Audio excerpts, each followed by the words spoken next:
Hola! Hello! Have a good day everyone! Tapos na ang putukan sa bagong taon.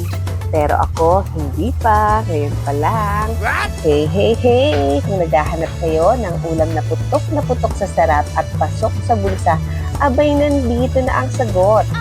Ngayon, magluluto tayo ng pinaputok na tilapia na hindi tinipid. May itlog na pula na maalat, kamatis na juicy, luya para walang lansa, lemon na pangpa-fresh, siling may konting anghang, onion leek, at syempre, dinamihan ko na ng sibuyas para pag binuksan, boom! Putok ang amoy, putok ang sarap. Isang dagat pa lang, kanin ay magpaparamdam. At kung sawa na kayo sa pritong isda, ito na ang solusyon, ang pinaputok na tilapia. Yes! At ito na nga po, naghiwa po ako ng sibuyas, kamatis at itlog na maalat. Bali, hiniwa ko po siya ng maliliit at saka ako hinalo. Kasi yan po ang ilalagay ko sa tiyan ng tilapia. At sunod naman po, pinahiran ko ng oyster sauce ang aluminum foil. Nilagyan ko po ng onion leek at saka sibuyas. At nilagyan ko na rin ng palaman ang tiyan ng isda ng pinagsama-samang sangkap na ginawa ko kanina. At ayan nga po, nilagyan ko ng toppings ang tilapia ng hiniwa kong sibuyas, kamatis, itlog na pula, may bawang din akong nilagay, luya, sili, nor seasoning, ajinomoto, at paminta. At pagkatapos mailagay lahat ang mga sangkap, ibalot na ito sa foil. Lagyan din ng cooking oil. Ayan. Bali, 3 nga po pala na isda ang niluto ko. Kaya panoorin nyo na lang po. Same process lang naman din siya.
Ayan, tapos na ang ating pinaputok na isda. Simple, pero siguradong mapaparami ang kanin na naman ito.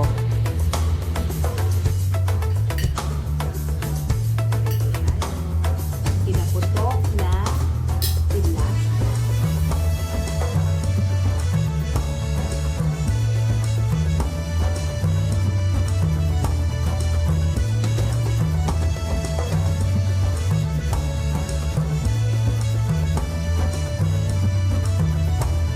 Ayos na to. Bawal reklamo, bawal negatibo, panalo sa sarap, panalo sa lasa. Sarap na uulitin, sarap na babalikan. Sa iyo precious nature, ikaw ang bida. Certified and approved.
Sulit na sulit.